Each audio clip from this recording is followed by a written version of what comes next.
క్రీస్తునాథునియందు ప్రియ సహోదరి సహోదరులారా, ఈరోజు మనం ఆగమన కాల రెండో వారంలో ప్రవేశించాం. ఆగమన కాల రెండో వారమును శాంతియుతమైన వారముగా మనం కొనియాడుతూ ఉన్నాము.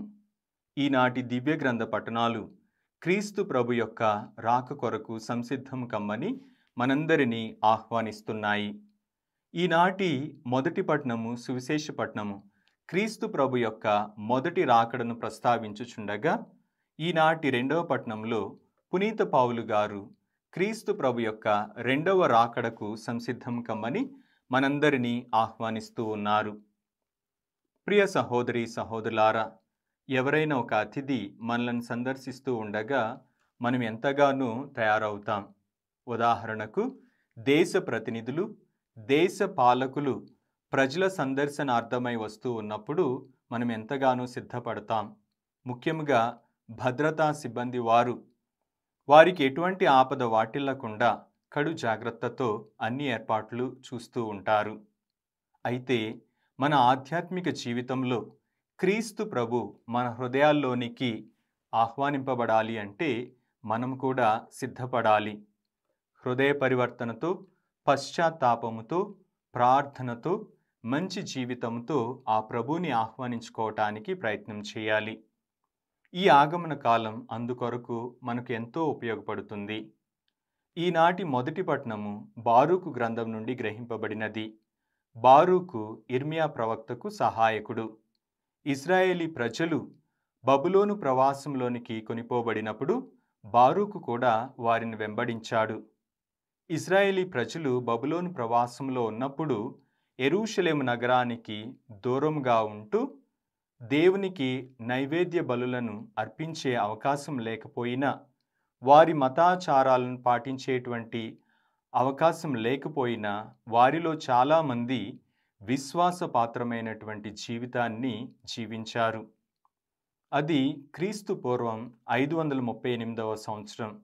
ఆనాడు యావే ప్రభు తన సేవకుడైనటువంటి బారూకు ద్వారా ప్రవచించినటువంటి పలుకులను ఈనాటి మొదటి పట్టణంలో మనం ఆలకిస్తూ ఉన్నాం.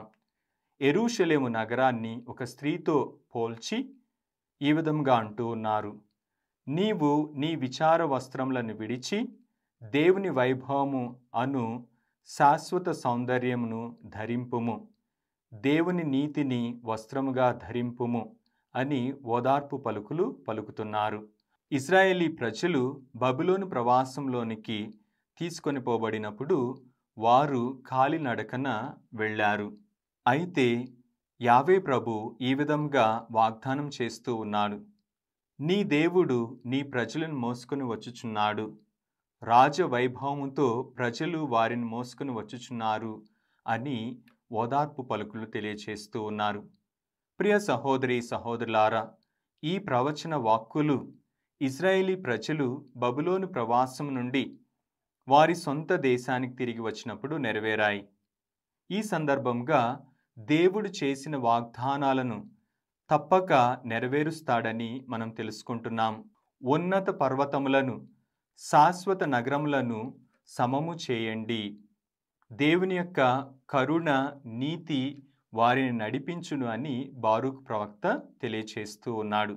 ప్రతి లోయ పూడ్చబడాలి, అదేవిధంగా ప్రతి కొండ సమము చేయబడాలి అని చెప్పి ఆ ప్రవక్త ద్వారా ఇశ్రాయేలీ ప్రజలకు తెలియచేస్తూ ఉన్నారు. ప్రియ సహోదరి సహోదరులారా, ఈనాటి సువిశేషము లూకా సువార్త నుండి గ్రహింపబడినది. లూకా సువార్త 3వ అధ్యాయం 1వ వచనం నుండి 6వ వచనం వరకు. ఈ మొదటి వచనాలు మనం పరిశీలించినట్లయితే, లూకా సువార్తీకుడు రోమను ప్రభుత్వ అధికారుల, అదేవిధముగా యూదా పాలకుల పేర్లను పొందుపరచటం మనం గమనిస్తూ ఉన్నాం. యోహాను బోధ పరిచర్య కేవలం మెస్సయ్య రాక కొరకు ఎదురుచూచే వారిని ఉద్దేశించి మాత్రమే కాకుండా, ఒక మతపరమైనటువంటి పరిచర్యగా మాత్రమే కాకుండా, క్రీస్తు ప్రభు యొక్క రాక ఒక చారిత్రాత్మకమైనటువంటి సంఘటనగా తెలియచేస్తూ ఉన్నారు. యెషయా గ్రంథం నుండి 40వ అధ్యాయం 3వ వచనం నుండి నేడు మనం ఆలకించినటువంటి సువిశేషంలో ఆ మాటలను పొందుపరచడం ద్వారా ఆ ప్రవచనాలు బప్తిస్మ యోహాను గారి యొక్క పిలుపు పరిచర్య ద్వారా నెరవేరుతున్నాయని మనకు తెలియచేస్తూ ఉన్నారు. ప్రియ సహోదరి సహోదరులారా, బప్తిస్మ యోహాను గారు క్రీస్తు ప్రభు యొక్క రాక కొరకు మార్గంను సిద్ధం చేయటానికి విచ్చేశారు అని మనం తెలుసుకుంటూ ఉన్నాం. ఇక్కడ ప్రతి లోయ పూడ్చబడాలి, ప్రతి పర్వతము కొండ సమము చేయబడాలి అంటే ఇక్కడ భౌతికంగా బాహ్యంగా ఒక మార్గాన్ని ఏర్పాటు చేయటం కాదు, కానీ క్రీస్తు ప్రభు మన హృదయాల్లోనికి ఆహ్వానించుకోవటానికి ఒక మార్గంను సిద్ధం చేయమని బప్తిస్మ యోహాను గారు మనందరికీ ప్రబోధిస్తూ ఉన్నారు. ఈ లోయలు కొండలు అంటే ఏమిటి? బహుశా మనలో ఉన్నటువంటి అహం కావచ్చు, మనలో ఉన్నటువంటి పాపం కావచ్చు, మనలో ఉన్నటువంటి ద్వేషపూరితమైనటువంటి ఆలోచనలు కావచ్చు, వీటన్నిటినీ మనం తీసివేసి ఆ ప్రభు యొక్క ప్రేమతో మన హృదయాలను నింపుకున్నప్పుడు మాత్రమే మనం ఆ ప్రభువుకి ఒక స్థానాన్ని మన హృదయంలో కలిగించగలం. కాబట్టి ప్రియమైనటువంటి దేవుని బిడ్డలారా, ఈరోజు 2వ పట్టణంలో పునీత పౌలు గారు ఫిలిప్పీలకు రాసినటువంటి లేఖ 1వ అధ్యాయంలో ఈ విధంగా తెలియచేస్తూ ఉన్నారు. మనం ప్రారంభించినటువంటి మంచి పనిని క్రీస్తు దినం వరకు దానిని కొనసాగించాలి అని తెలియచేస్తూ ఉన్నారు. ప్రభు క్రీస్తు దినము వేంచేసినప్పుడు మనమంతా కల్మషం లేని వారిగా నిర్దోషులుగా ఎంచబడాలి. కాబట్టి మనం ప్రారంభించినటువంటి మంచి జీవితాన్ని ఆ రోజు వరకు కొనసాగించమని పౌలు గారు మనకు ప్రబోధిస్తూ ఉన్నారు. ప్రియ సహోదరి సహోదరులారా, మనము కూడా బప్తిస్మ యోహాను గారి వలె ఒక ప్రత్యేక పిలుపును పొందుకున్నాం. ఒక తల్లిగా, ఒక తండ్రిగా, ఒక గురువుగా, ఒక మఠవాసిగా మనందరకు ఒక ప్రత్యేక పిలుపు దేవుడు ప్రసాదించాడు. మరి మనం ఆ పిలుపుకు తగిన జీవితాన్ని జీవిస్తూ ఉన్నామా? మన కర్తవ్యాన్ని నిర్వర్తిస్తున్నామా లేదా అని ఆత్మపరిశీలన చేసుకోవాలి. క్రీస్తు ప్రభుని మన హృదయాల్లోనికి ఆహ్వానించుకోవటానికి ఏమైనా అడ్డంకులు ఉన్నాయా?